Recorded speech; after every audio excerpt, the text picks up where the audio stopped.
E a Marqueteira do Agro tá on em mais um episódio do Já Que Pode, o podcast da Marqueteira do Agro, porque aqui já que pode tudo.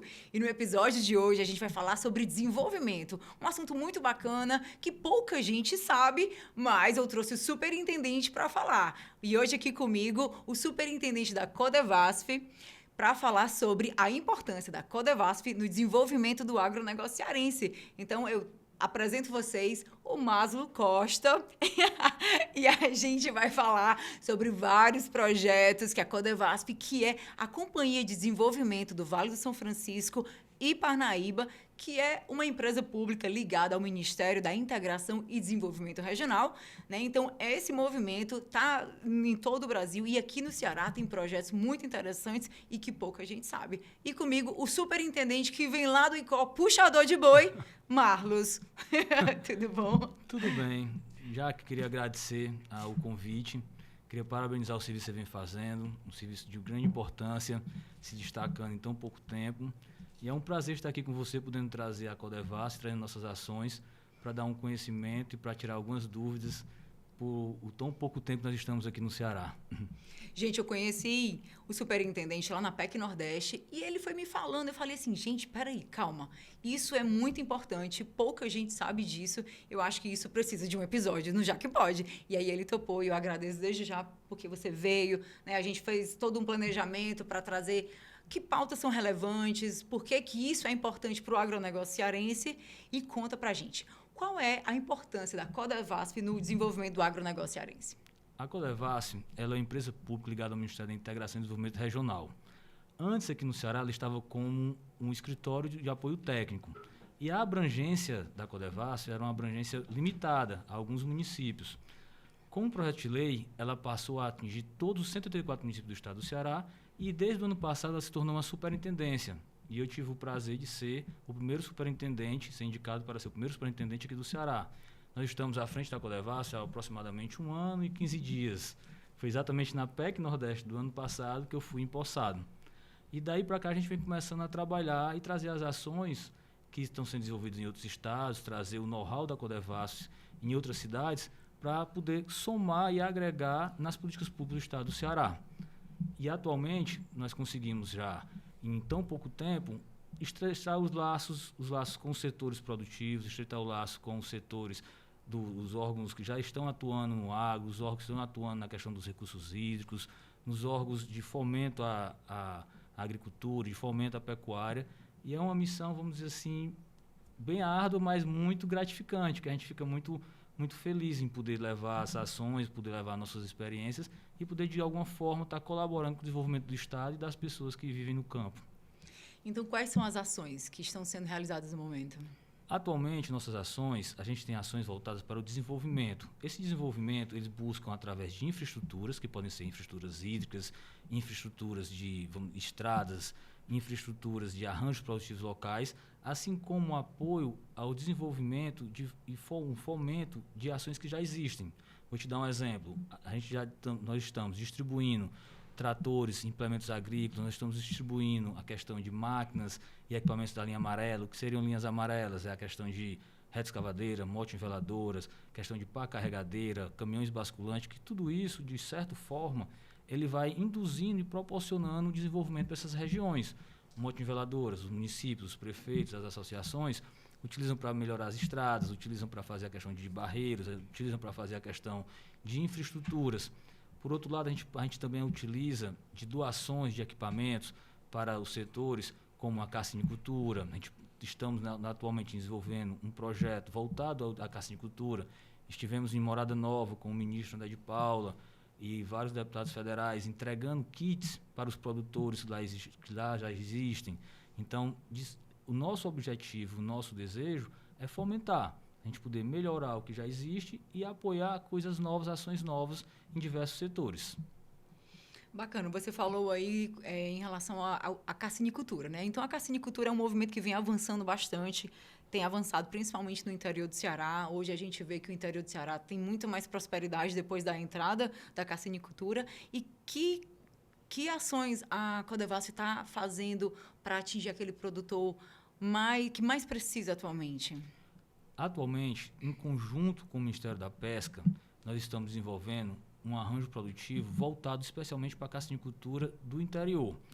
O que é que nós estamos fazendo? Em conjunto com o IFCE, nós desenvolvemos um kit que tem vários equipamentos modernos, que podem utilizar e podem fomentar e melhorar já a criação, porque no estado do Ceará a cassinicultura já é uma realidade, já é uma ação que realmente está trazendo desenvolvimento e mudando a cultura e quebrando um paradigma.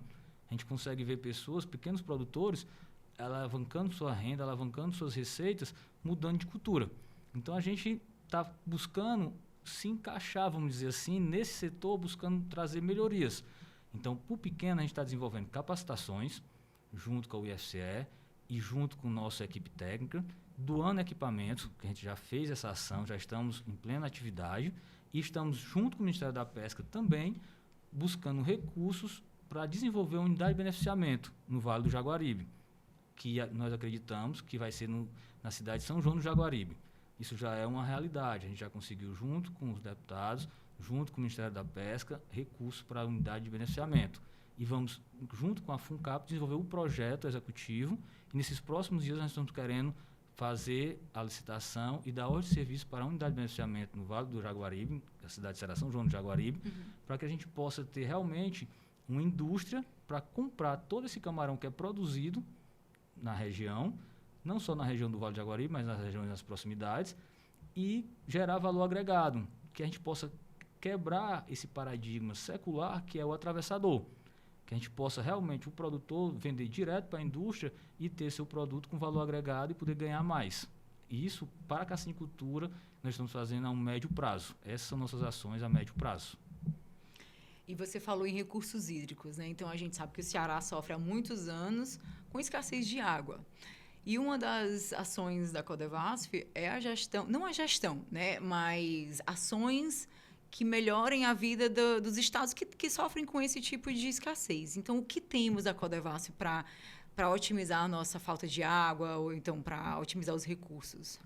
A questão dos recursos hídricos no estado do Ceará vamos dizer assim, é um tema que já vem sendo estudado por vários governos, por vários profissionais, por vários técnicos. E o Ceará é pioneiro. O Ceará, em todo, a nível de Brasil, todas as ações do Ceará são exemplos. Então, o que é que a gente tem feito nesse 1 ano e pouco que nós estamos à frente da Codevasf? A gente tem dialogado com as secretarias de recursos hídricos, a gente tem dialogado com a SOIDA, a gente tem dialogado com a SARH, para que a gente possa, em conjunto, fazer ações que possam levar essa segurança hídrica para o Estado. A gente tem cases aqui interessantíssimos, como Malha d'Água, como a questão do canal do Cinturão das Águas. Então, para a gente se inserir na questão da segurança hídrica, não são só ações pequenas, ações de comunidades rurais, que eu sei da importância que é levar água para a população, e nós temos também essas ações de perfuração de poços, instalações de poços, dessalinizadores, mas também a gente tem ações macro, que é exatamente para a segurança hídrica a nível de Estado. Atualmente, nós estamos em conjunto com a SRH, em conjunto com o secretário, desenvolvendo o Malha d'Água, a segunda etapa do Malha d'Água da região dos Inhamuns. Ano passado, o ministro com o governador estiveram aqui, estiveram na cidade de Tauá, com a prefeita Patrícia, inaugurando a adutora que leva a água do Arneróis para Tauá. A gente, em conjunto com a SRH, estamos desenvolvendo o projeto, demos ordem de serviço no projeto segunda-feira, para fazer o projeto para levar a segunda etapa do Malha d'Água dos Inhamuns, que é exatamente Catarina, Saboeiro, Aiuaba e Parambu. Paralelo a isso, nós estamos desenvolvendo também os nossos termos de referência para lançar uma licitação para a contratação dos estudos de viabilidade técnica, econômica e ambiental para a segunda etapa do Cinturão das Águas. Então, para nível de Estado, as duas ações mais significativas que nós estamos fazendo são essas.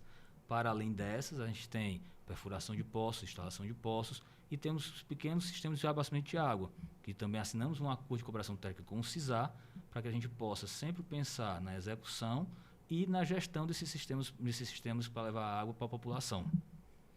Entendi, bacana. E em relação aos perímetros irrigados, há alguma perspectiva, alguma ação específica?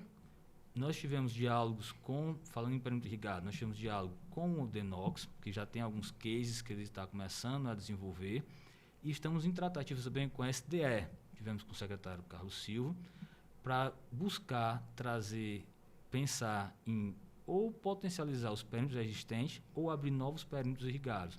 Porque tem algumas regiões do estado que já têm estudos que viabilizariam novos perímetros irrigados. Então, a nossa ideia é, em conjunto com a SDE, poder ter essa pegada de desenvolvimento econômico. Por que a gente fala junto com a SDE? Porque nós temos em outros estados, que eu acho muito interessante, cases que são referências nacionais. O Baixio de Irecê, a Codevasf, tem áreas da Codevasf no Baixio de Irecê que ela fez uma concessão. Ela conseguiu, junto com a PPI, junto com o seu jurídico, desenvolver uma CDRU, Concessão de Direito Real de Uso. Com isso, ela vai viabilizar a exploração de 45 mil hectares no Baixio de Irecê. Então, ela vai ser uma transformação para aquela região. E eu creio que é possível trazer essas experiências que nós temos na Bahia, essas experiências que nós temos em Sergipe, para o Ceará, com essa modelagem nova. Perímetros irrigados que a gente possa ter um equilíbrio entre o social e o econômico. Porque, no nosso ponto de vista, nos nossos objetivos, é que a gente possa trazer políticas públicas que possam realmente emancipar o cidadão, que a gente possa levar renda, que a gente possa levar desenvolvimento e essas pessoas possam ficar nos seus lugares, que essas pessoas possam ter sua vida com dignidade, que possam ter suas rendas, suas receitas e transformar a região, transformar as localidades que hoje são existentes, que elas possam produzir e ter ânimo em produzir e ficar nos seus lugares. Como vocês podem perceber, o papel da Codevasf é essencial. Eu até perguntei para ele por que só agora? Por que a Codevasf só chegou ano passado? A Codevasf ela tinha uma limitação na sua área de atuação. Então, o que é que aconteceu? A gente era limitado a atuar, se eu não me engano, em 20 municípios aqui do estado do Ceará. Com o projeto de lei que foi feito pelo deputado Domingos Neto, ela passou a atuar nos 184 municípios do estado do Ceará. Então, com essa atuação, a gente ampliou nossas ações. Então, aí justificou que a gente transformasse um escritório técnico em uma superintendência. Então, foi a partir daí que a gente partiu para atuar em todos os 74 municípios. Entendi. Então, o projeto só começou. Quais são as perspectivas para os próximos anos? A nossa perspectiva é que a gente possa realmente se inserir, que a gente possa realmente debater, dialogar junto com o setor, junto com as entidades, junto com os órgãos e trazer desenvolvimento para o Estado, que a gente possa ser uma válvula de desenvolvimento, um facilitador, que a gente possa realmente fomentar as políticas públicas que levem desenvolvimento, que a gente possa pensar numa pegada empresarial, numa pegada macro, mas que a gente também possa pensar no pequeno, que a gente possa também fomentar a agricultura familiar, que a gente possa fomentar os pequenos produtores e, em conjunto com a cadeia produtiva do Estado, não só, como a gente bem falou, da cassinicultura, mas também de todas as outras áreas que a gente sabe que tem exemplos que são sucesso aqui no Ceará, a gente possa se introduzir e se inserir e levar desenvolvimento. A gente está de portas abertas para poder trabalhar em conjunto, para ter novas ideias, para ter realmente desenvolver projetos que são interessantes. A gente está querendo somar, a gente está querendo realmente, a gente quer ver o que está legal, o que pode ser melhorado e, em conjunto, a gente poder levar transformações, ter cases, como o Estado do Ceará sempre, no que faz, é referência, a gente quer realmente ser referência também junto aos demais que já estão atuando nesse cenário. Tá, você está falando aí de transformação, agricultura familiar, isso realmente são temas relevantes, né? E a gente percebe que a agricultura familiar ela tem crescido, hoje existe um número de pessoas cooperadas, né? Que têm tido suas vidas impactadas por conta do agronegócio. Até visitei o pessoal lá de Itaitinga e conheci os cooperados, né? A agricultura familiar que ela escoa toda a sua produção para merenda escolar. Então, são projetos interessantes que já criam vínculos do produtor e eles têm para onde escoar a produção. Então, partindo dessa ideia, né, de transformação e de agricultura familiar, quais são os projetos voltados para esse pequeno produtor, especialmente a agricultura familiar? Nós estamos querendo incentivar a produção, vamos dizer assim, a gente pode incentivar e apoiar através da doação de equipamentos, através da assistência técnica, através do nosso projeto Amanhã, que é um projeto muito legal, que é exatamente levando educação, levando aprimoramento, levando conhecimento para os pequenos, e com isso a gente possa realmente fechar essa cadeia, como você bem falou. Se a gente incentiva, como o próprio Sebrae está incentivando nas compras governamentais, onde ele premia os prefeitos que tem ações melhores, tem ações de desenvolvimento. Atualmente eu vi que a Prefeitura de Itauá ganhou um prêmio que falava que era de compras governamentais. Ela incentivou a compra de 93% da merenda escolar da agricultura familiar do seu município. Isso. Ela foi premiada nacionalmente. Então, eu creio que esses cases a gente pode levar para as outras regiões do estado.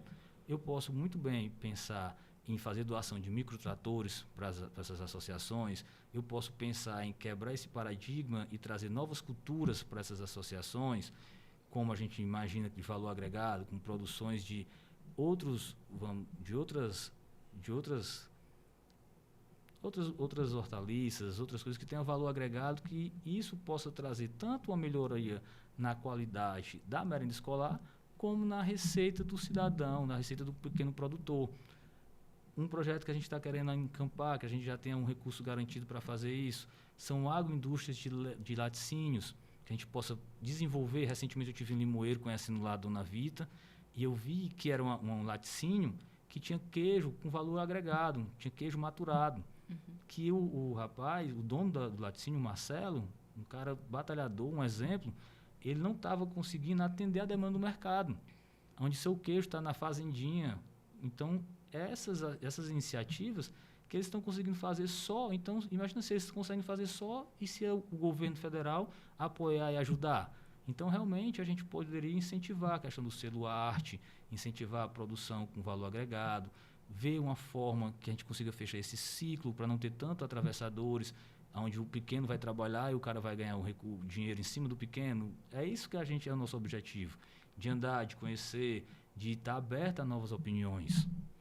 Mas trazendo isso para o lado prático, né? Eu ainda estou tentando assim, entender como isso funcionaria no dia a dia. A Codevasf, ela traz os equipamentos, ela auxilia nos selos. E como é que isso chega até o produtor? É via prefeituras? Me explica um pouquinho essa logística, que eu ainda estou montando esse quebra-cabeça. Como que funciona, vamos dizer assim, na prática? Como é que eu poderia incentivar isso na prática? Vamos dar um exemplo da questão da carcinicultura. Eu posso, como Codevasf, como governo federal, adquirir as pós-lavas, adquirir a ração, adquirir a questão de todos os equipamentos necessários para montar os tanques, que são as redes, o bagnete, os caiaques. Isso eu posso fazer essas doações para o pequeno. Então, a partir do momento que eu faço uma doação para uma associação, para uma cooperativa ou para uma prefeitura, eu posso incentivar e, vamos dizer assim, financiar o primeiro ciclo. Se eu financiar o primeiro ciclo, ele vai gerar uma independência. E, automaticamente, eu com meus projetos de educação e assistência técnica, eu vou apoiá-lo na comercialização, na questão das barreiras, não são barreiras, na questão das certificações que são necessárias, e com isso ele consegue ter sua independência, porque ele não vai ter um payback de investimento, então seu capex vai ser muito menor. Eu vou doar o primeiro ciclo, a partir do segundo ciclo, se eu der uma assistência técnica para ele, ele vai ter sua independência e sua emancipação. Isso é como é que eu posso atuar verdadeiramente no pequeno produtor. Vou dar um exemplo. Se eu conseguir doar microtratores para a agricultura familiar, as sementes, a questão da irrigação, dos kits de irrigação, então, vamos dizer assim, eu financiei, através do governo federal, a primeiro ciclo de produção. Então, a partir daí, ele vai ter uma independência que ele vai conseguir vender e realmente realocar esse dinheiro dentro da sua cultura, dentro do seu negócio. Isso é como a gente pode fomentar. Vamos pensar não só na agricultura, vamos pensar na questão têxtil. Em Minas Gerais, tem um projeto que nós estamos fazendo aqui, um também aqui no Ceará, onde nós vamos doar toda a parte fabril para a questão de associações, que elas possam produzir a questão de confecção, a questão de malha, de mulheres, que aqui no Ceará é um polo. A gente sabe que o Ceará é um polo na questão do têxtil. Então, a gente vai pegar o case, isso aqui, e vamos ajudar a fomentar esse primeiro ciclo. Daí não, e daí para frente. Se a gente aproxima a assistência técnica com projetos de educação, a gente consegue ter essa cultura e consegue quebrar esse paradigma. Certo, estou entendendo. Então, eu sou produtora rural da carcinicultura, estou ligada a essa associação. Como é que a minha associação, o que ela tem que fazer para receber esse recurso? Ela tem que mostrar para a gente a necessidade. Vamos dizer assim, a gente passa pelo estudo técnico de viabilidade.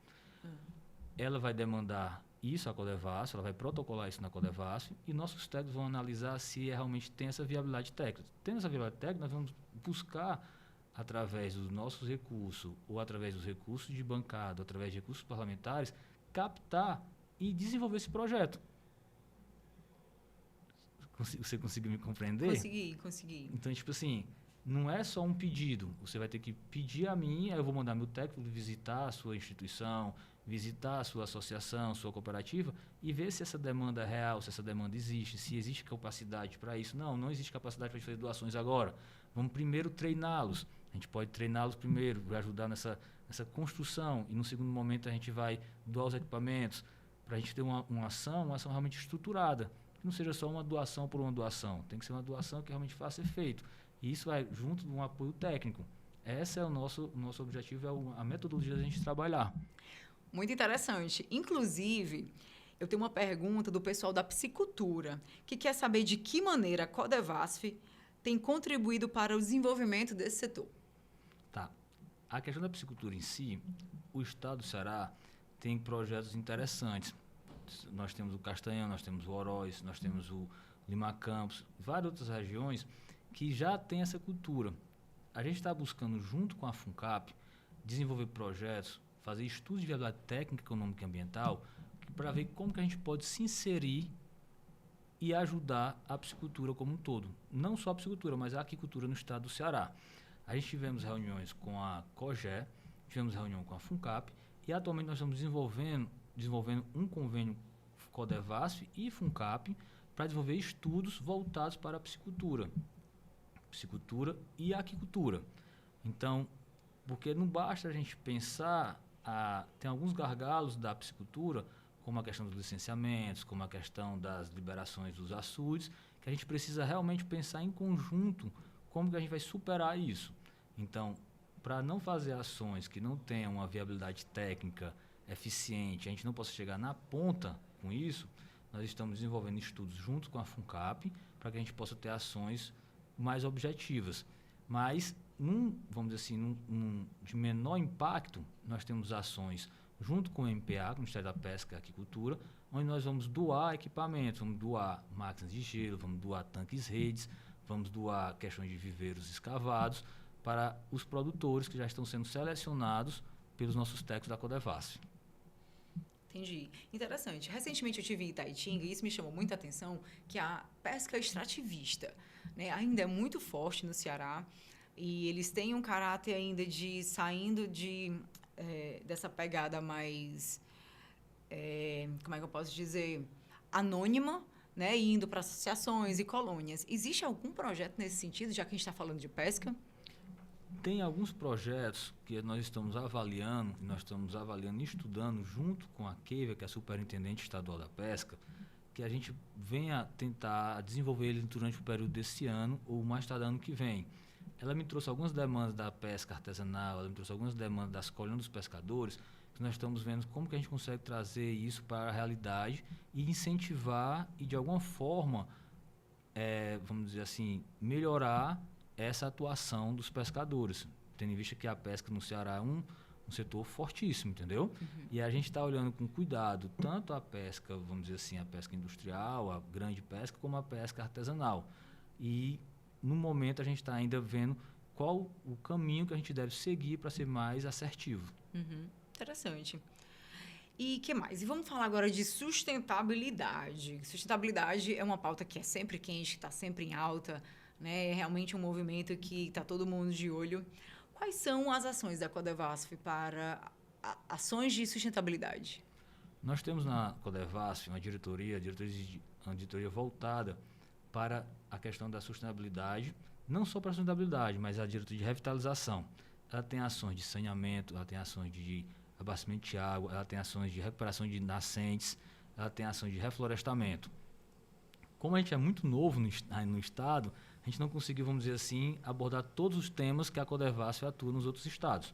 Mas a gente já está com isso no nosso radar para ver como é que a gente pode auxiliar e fazer algumas ações de reflorestamento, algumas ações de recuperação de nascentes, que isso já está muito em pauta em Minas Gerais e no Piauí, onde nós temos ações já concretizadas. Então, nesses próximos, vamos dizer assim, nossa próxima atuação é exatamente identificar quais são as principais demandas do nosso estado, não só, vamos dizer assim, na questão Fortaleza e região metropolitana, mas na questão do interior, e ver como que a gente pode se inserir nessa pauta de sustentabilidade, nessa pauta da questão do ambiental, que é uma pauta fundamental para os dias atuais. Entendi, bacana. Então, recapitulando as demandas do Ceará, onde é que a Codevasf está atuando atualmente? Você já até apontou, mas vamos recapitular. Hoje nós já estamos atuando em 100 municípios, Uhum. seja com ações de estradas, seja com ações de pavimentações, seja com ações de asfalto, de intertravados, seja doando tratores, implementos agrícolas, máquinas amarelas. A gente teve uma reunião, a gente teve um evento na semana passada com toda a bancada do Estado, onde a maior parte dos parlamentares alocaram o recurso na Codevasf, e a gente já está concretizando essas ações. Então, o nosso objetivo, vamos dizer assim, e o nosso desejo é que a gente possa, o ano que vem, estar em todos os 184 municípios do Estado, que a gente possa estar levando desenvolvimento através de ações de infraestrutura ou de doação de máquinas e equipamentos para as associações, para as cooperativas, para as prefeituras. A gente teve vamos dizer assim, a gente sabe que é um ano atípico, é um ano de eleição, mas a gente está, vamos dizer assim, com o pé no acelerador para ver se a gente consegue concretizar e fazer essas entregas o mais rápido possível para a sociedade. Interessante. E traz, assim, uma história de sucesso que você tem visto, que depois da ação da Codevasf, aquela região ela teve um desenvolvimento peculiar. Conta pra gente, o que você tem visto no Brasil que tem sido impactado pelas ações da Codevasf? Para mim, vamos dizer assim, o caso mais interessante que eu vejo é exatamente o Baixio de Irecê. A questão da concessão de direito real de uso que foi feito lá. Isso, vamos dizer assim, é um macro. O mais, eu acho assim, que é o desejo que eu tenho de implementar aqui no estado do Ceará. Mas tem ações também na questão de Juazeiro do Norte, Juazeiro da Bahia e em Bom Jesus da Lapa, que é o perímetro irrigado Pontal, que é muito interessante, que lá tem desenvolvimento de banana, tem a questão em Sergipe, de ações importantes, que eu creio que esses cases de sucesso a gente vai conseguir trazer para o Ceará. E eu estou muito otimista que essas ações da cassinicultura, assim como as ações, eu esqueci de falar de Petrolina, que também é um caso de sucesso, que é muito interessante, eu acredito que nossas ações junto ao setor da cassinicultura do Ceará vai ser o grande diferencial da Codevasf no estado do Ceará. Eu estou otimista e em um médio prazo, junto com todos os outros órgãos que atuam no estado, eu creio que vai ser, vamos dizer assim, vai ser o nosso case de sucesso aqui no Ceará. Eu quero em breve estar te convidando para a gente dar ordem de serviço nessa unidade de beneficiamento. Vamos sim. Eu sou bem curiosa, adoro estar dando uma olhada, contando as histórias e propagando isso, né? Afinal, essa é a missão da Marqueteira do Agro, né? É dar essa visibilidade ao agro cearense. E vamos falar de inovação e tecnologia? O que você tem para mim? Nossa parte, vamos dizer assim, a gente tem um projeto chamado Projeto Amanhã. Esse projeto é um projeto que a gente eu trouxe, atualmente é só um breve histórico. Atualmente eu estou na Universidade do Parlamento, não é por acaso. Nós temos um convênio, nós temos um acordo de cooperação técnica entre Codevasf e Universidade do Parlamento Estadual, que é exatamente para desenvolver esses cursos. Desenvolver cursos que possam levar novas tecnologias, que a gente possa, em conjunto com os setores, buscar e desenvolver melhor as práticas atuais. A gente está buscando, junto com o IFCE, junto com a Unipasse, e junto com o nosso projeto já existente, que é o Projeto Amanhã, poder ter essa assistência técnica, poder trazer tecnologias de outros estados. Então, assim, a gente está muito aberto a esse diálogo, a essa construção. Em termos tecnológicos ou até de um agronegócio moderno, qual é o patamar atual do Ceará? Você acha que a gente está avançado? Você acha que a gente está no caminho? O que você diz? Eu sou muito otimista com os empresários cearenses. O cearense, para onde ele vai, ele se destaca. Então, a gente tem a região da Serra com a questão das flores, a região dos interiores com a questão da cassinicultura, a questão dos laticínios, do leite. A gente tem vários exemplos, a questão do coco, então, das granjas. A gente tem vários exemplos aqui no Ceará que são exemplos de destaque, entendeu? A questão do melão. Então, eu acredito que a gente, em um curto espaço de tempo, a gente vai conseguir dialogar com todos esses setores e a gente vai conseguir, de alguma forma, ajudá-los, fomentar o que já existe, como eu bem falei. É destaque, eu sou otimista, eu acho que a gente tem uma pegada, a gente está bem além, a gente tem exemplos de sucesso aqui, a gente tem grandes empresários cearenses apostando e investindo. No meu ponto de vista, eu faço muito questão de, um curto espaço de tempo, poder estar junto com eles e estar, de alguma forma, ajudando, fomentando e auxiliando nesse desenvolvimento. Entendi. Eu tenho uma pergunta capciosa, digamos assim. Um estado com 14 regiões, dividido em 14 regiões, sendo 11 com vocações econômicas para o agronegócio. Então, a gente tem uma boa representatividade. Mas por que a gente ainda representa tão pouco quando é comparado ao agronacional? Por que a nossa contribuição ainda é pequena, se a gente tem tanto potencial? Eu acredito que são vários fatores, não é um fator em só. A gente tem a questão da nossa, que não é tão, vamos dizer assim, tem a questão climática, tem a questão da nossa tecnologia, tem a questão de algumas inovações que ainda estão no início.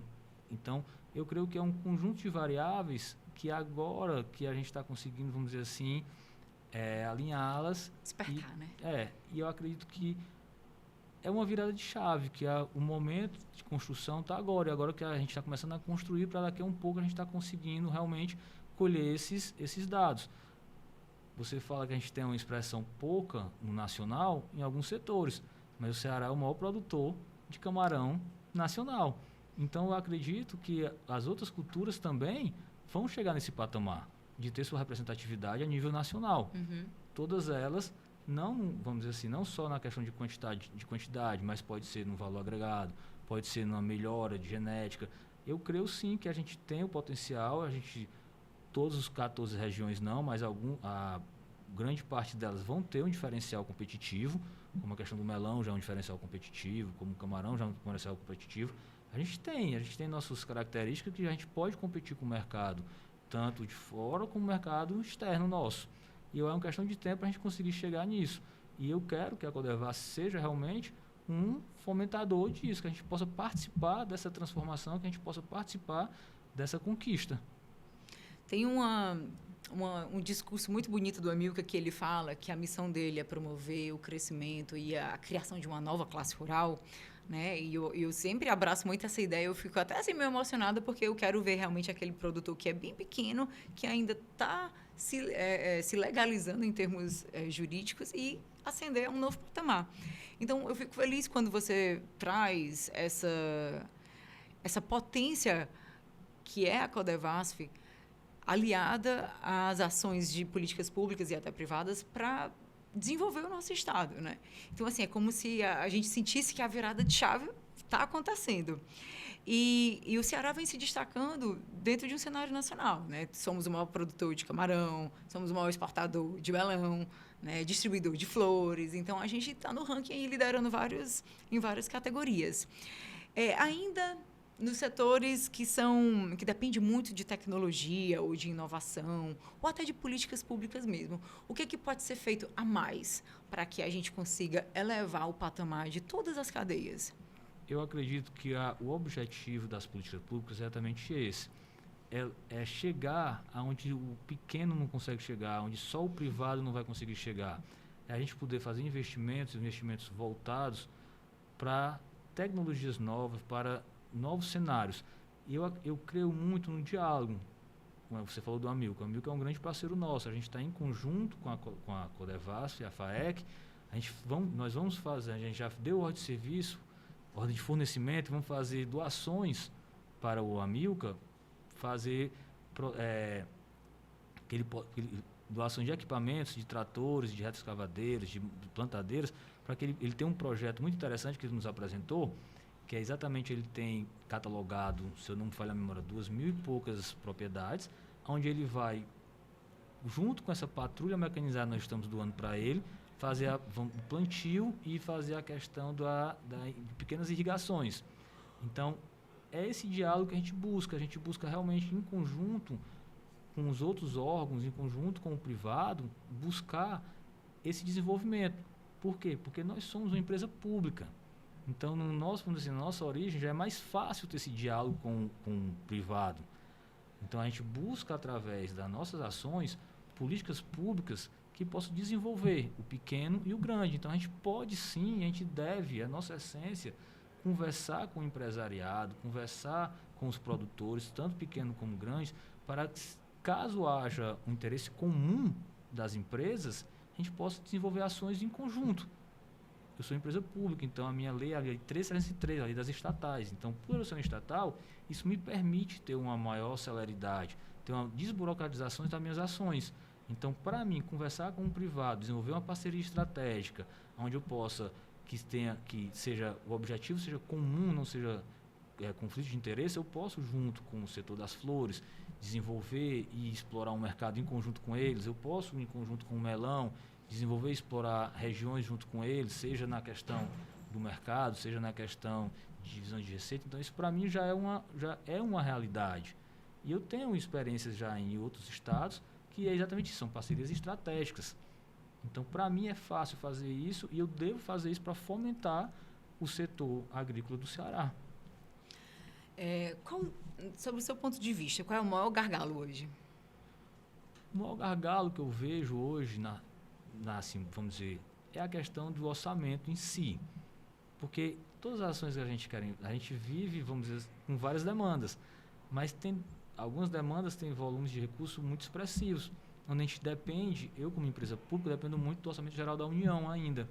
Então, eu preciso ter projetos consolidados, projetos bem elaborados, onde tenha estudo de viabilidades técnicas, onde eu tenha substância para que eu possa defender isso junto aos parlamentares, onde eu possa defender isso junto ao meu presidente Marcelo Moreira, que é um cara espetacular, que sempre tem nos ajudado, junto ao ministro Valdez Góes, que eles sempre têm levado nossas pautas do Ceará, tem nos escutado, tem dado como prioridade o estado do Ceará. Então, para mim, eu acredito que o maior gargalo é esse, mas não é que seja o maior gargalo. Quando você tem projetos interessantes, você tem projetos inovadores, o orçamento em si não é gargalo, porque a bancada ajuda, porque os parlamentares querem ver isso acontecer, porque o privado entra com uma parte, o governo estadual entra com outra parte. Então, a gente consegue fazer esse arranjo e essa equação fecha. Mas, queira ou não queira, realmente a gente precisa parar para estudar, estar junto com os melhores. Por isso que eu procuro sempre as referências. FAEC, FEComércio, CISA, a questão da FUNCAP, IFCE, para que a gente tenha esse embasamento, que a gente possa levar projetos interessantes, que as pessoas possam comprar a nossa ideia e isso se transformar em realidade. Qual seria o cenário ideal hoje para um agronegócio cearense promissor? Um cenário ideal seria realmente a gente ter linhas de crédito mais leves, que a gente pudesse ter juros menores, menos burocracia, buscar um certo formato que os produtores tivessem uma facilitação, vamos dizer assim, nas certificações, nos selos. Já estou falando dos outros, vamos dizer assim, que não é minha área, né? Mas você falou no cenário ideal, né? É o seu cenário ideal, Que a gente pudesse pegar todas as demandas da Codevasf e transformar isso em realidade, sem precisar elencar e priorizar. Isso seria um cenário ideal. E a gente está trabalhando para chegar no mais próximo disso possível, né? Sim, sim. E você acredita que uma perspectiva para um cenário ideal, ela demoraria quanto tempo? Eu sou muito otimista, entendeu? Otimista, mas ao mesmo tempo realista. Eu creio que nesses próximos tempos, se a gente conseguir imprimir essa pegada que a gente está tendo essas tratativas, tendo essas parcerias, assim, tem alguns gargalos que não são tão fáceis de mensurar e de colocar uma cronologia, porque tem variáveis que não dependem só da gente. Mas eu creio que num curto espaço de tempo a gente vai estar, sim, fazendo um belo trabalho e fazendo um diferencial, sim, na cadeia produtiva do Estado. Legal. Então, já que a gente está falando de virada de chave e de perspectiva, eu queria que você me desse não a sua perspectiva, eu queria que você me falasse a sua opinião em relação à evolução do agronegócio cearense. A evolução do agro no Ceará. Uma boa pergunta. Quando a gente compara o Ceará há uns tempo atrás com o que é hoje, o que a gente escuta falar, a gente está tendo vários exemplos já que realmente são diferenciais. Quando você escutar falar em produzir algodão orgânico lá nos Inhamuns para vender para a Europa, para a Verte, isso é uma revolução muito grande. Sim. O cara está saindo da questão da região dele, que é a ovino-capinocultura, para produzir algodão orgânico para vender para a Verte, Você pegar a questão do cearense como Cristiano Maia e ser o maior produtor de camarão, o Ceará ser o maior produtor de camarão, a gente vê a realidade, a gente vai no perímetro irrigado de Morada Nova, Limoeiro, Icó, a região de Jaguaribe, ali por sua região, você vê a transformação que é os caras largar a cultura do milho, do feijão para estar produzindo camarão, de alta qualidade. Isso eu acredito que realmente a gente está numa linha de produção, vamos dizer assim, numa linha de crescimento que é destaque. Sim, é exponencial, né? Claro, aí você tem uma ideia. Depois dessa questão que a gente lançou essas ações no perímetro irrigado de Morada Nova, já recebi pessoas do Piauí, já recebi pessoas de Brasília, todo mundo querendo vir conhecer, entendeu? O que é que está acontecendo nessa região. Então, realmente é muito satisfatório. A gente vê essa questão de novas tecnologias, vê a questão do melão, vê a questão das flores. Eu realmente fico muito empolgado e acredito que, como bem falei, eu quero dialogar com essas pessoas, conhecê-las e ver como é que eu posso realmente trazer a Codevasf para junto desses produtores, grandes, pequenos e microprodutores. A gente vê um laticínio lá no Limoeiro, onde o cara está lá trabalhando, que tem valor agregado, que ele não consegue atender a demanda de queijo maturado. Aí a expansão dele é produzir gorgonzola, aí interiores produzindo queijos com valor agregado, que nem xeramubim. Eu creio que exatamente a gente está nesse caminho, um caminho que, com a ajuda dos órgãos públicos, com a questão do governo federal, como ele já vem ajudando através das rotas da integração, como ele vem ajudando através dos arranjos produtivos locais, que também é uma parte do nosso trabalho, é fomentar os arranjos produtivos locais, e eu acredito que sim, a gente vai conseguir ser um diferencial competitivo, ter esse diferencial. Muito animador, né? Eu fico com o coração assim, bem confortável de saber dessas boas notícias. E, superintendente, recentemente o Silvio Carlos também esteve aqui comigo, a gente bateu um papo, e ele sempre fala que ele estava focado na introdução de frutas com maior valor agregado, que é o caso do mirtilho, né? Então, assim, eu tenho observado que o governo do estado tem trabalhado nessa fruticultura com mais valor agregado, né? Para otimizar e também trazer mais recursos. Tem alguma ação da Codevasf para a fruticultura nesse sentido? A gente tem uma ação em Brasília, região próxima a Brasília, que está realmente as rotas. Ele tá produzindo mirtilho e está desenvolvendo tudo isso lá. E algumas regiões da Bahia, algumas regiões de Alagoas também já tem essa questão de produções petrolina muito forte. A questão de uva, a questão de melão. E eu acredito que a gente pode sim trazer essas experiências para aqui. Não só para o pequeno, mas como para o grande também. Eu acredito que a gente vai conseguir realmente trazer essas experiências de petrolina, trazer essa experiência das rotas da integração para o Ceará também. A gente esteve conversando muito com o SDE, com o Carlos Silva, e ele realmente é um conhecedor da área.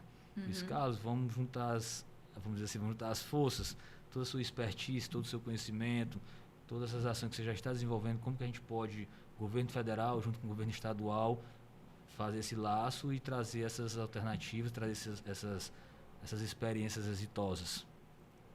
Show. Bom, o cenário é muito promissor, né? Então, pelo que a gente vem percebendo, conversando com o pessoal, tem muito projeto em ação, tem muita coisa acontecendo. E a torcida é para que as coisas realmente sejam desenvolvidas e a gente colha o fruto desses projetos em breve, né? E o que mais? O que você me conta mais de novidade? A novidade, nós estamos realmente portas abertas para ouvir todo o setor, para a gente ouvir as cooperativas, para a gente ouvir os municípios, poder desenvolver políticas públicas voltadas para o fomento. Nosso objetivo é exatamente emancipar os produtores, que a gente possa investir nesses primeiros ciclos, a gente possa ter ideias inovadoras, poder somar na cadeia produtiva do Estado, junto com as federações, junto com as associações, e poder ser um protagonista nesse desenvolvimento do Estado do Ceará. A gente poder conversar, ter um alinhamento com governos municipais, com governos estaduais, com o governo federal, não só a Codevasf, o Ministério da Integração, mas os outros ministérios também que atuam no Estado do Ceará, como o MAPA, como o Ministério da Pesca, como eu já falei. E isso vamos dizer assim, é um conjunto de esforços, é a gente poder realmente dividir essas atribuições e superar essas dificuldades. Eu acredito que dificuldade é para ser superada. É que a gente possa ter realmente essa pegada do cearense, que é realmente não desiste nunca. Não tem, vamos dominar o mundo. Fazer igual o Patativa do Assaré, mas não tem. Eu acredito que realmente a gente vai conseguir sim. Trazer recursos para o Ceará. O Ceará sempre foi campeão em captação de recursos junto ao governo federal. O Ceará sempre foi exemplo na questão da segurança hídrica, exemplo na gestão dos recursos hídricos. Então, eu creio que é exatamente isso que a gente tem que se espelhar no que já existe, buscando melhorias, buscando um alinhamento de ideias e realmente cada um com sua passagem de colaboração, de contribuição, leva esse desenvolvimento para quem mais precisa, leva esse desenvolvimento para o cidadão, para o homem do campo, que é aí onde está nosso objetivo. Aí é nossa essência. Né? Superintendente, ainda tem uma pergunta sobre recursos hídricos, né? A gente nós por muitos anos sofremos com a seca. Mas os anos se passaram, as tecnologias vieram, as políticas públicas também. Você acha que a gente venceu esse problema? Assim, eu acredito que a gente tem grandes projetos que, no conjunto dessas execuções, a gente vai conseguir vencer, porque a gente não pode dizer que, vamos dizer assim, que a seca não é a seca não é um paradoxo, a seca já não é vamos dizer assim, um limitador. A gente tem que saber conviver com a seca. A seca existe, então existe para todo mundo, existe para todos os produtores. Então, porque tem produtores que se destacam, outros não se destacam. Então, a gente tem que pegar essas boas práticas e superar o desafio da seca. A gente tem que trazer essas tecnologias para poder superar e conviver com a seca. Tem tecnologias não só aqui, mas em outros países, que a gente pode trazer, incorporar e fazer esses investimentos e trazer essas tecnologias para que a gente possa realmente conviver com ela e poder superar ela. A gente está 100% de segurança hídrica? Não, mas a gente consegue realmente, tem projetos bem elaborados, estudos feitos, como eu já te falei, cinturão das águas, malha d'águas, a questão do eixão, da transposição, que são projetos estruturantes que vão trazer sim uma segurança hídrica. Tem estudos de viabilidade sendo feitos, tem pensamentos que a gente, em conjunto com os outros órgãos, transposição do Parnaíba, que a gente vem buscando analisar se tem viabilidade, incorporar isso no Plano Nacional de Recursos Hídricos. Então, a gente, em conjunto, a gente pode sim trazer uma segurança hídrica, a gente pode pensar em tecnologias e alternativas que a gente possa conviver com a seca. Uhum. Bom, é animador, né? Muito animador. Eu realmente fico vibrando com todas essas ações que você vem falando, né? Então, estamos aí na torcida para tudo dar certo e a gente ter mais desenvolvimento. Então, superintendente, a gente acaba se encaminhando para o final do podcast. Estamos chegando aí a 1 hora. E eu queria que você deixasse uma mensagem para o produtor rural que está aqui nos ouvindo, nos assistindo. Qual é a sua mensagem para o produtor? Que nós estamos de portas abertas, que a gente quer realmente somar, que a gente está querendo estar junto de vocês para que a gente possa levar desenvolvimento, que a gente possa levar nossas políticas públicas e construir ações que sejam ações de impacto para vocês, produtores, que a gente possa ouvir a necessidade de vocês e que a gente possa, de alguma forma, somar e colaborar nesse desenvolvimento, nesse fomento ao desenvolvimento de vocês, produtores. A gente não quer criar políticas públicas nem projetos que não escutem vocês, que não escutem o setor, que não escutem os órgãos, que não escutem quem está na ponta. Então, a gente quer ter exatamente esse diálogo, a gente quer estar aberto a sugestões, a gente quer estar perto de quem está produzindo, de quem está na ponta, de quem tem a vivência, de quem tem a experiência.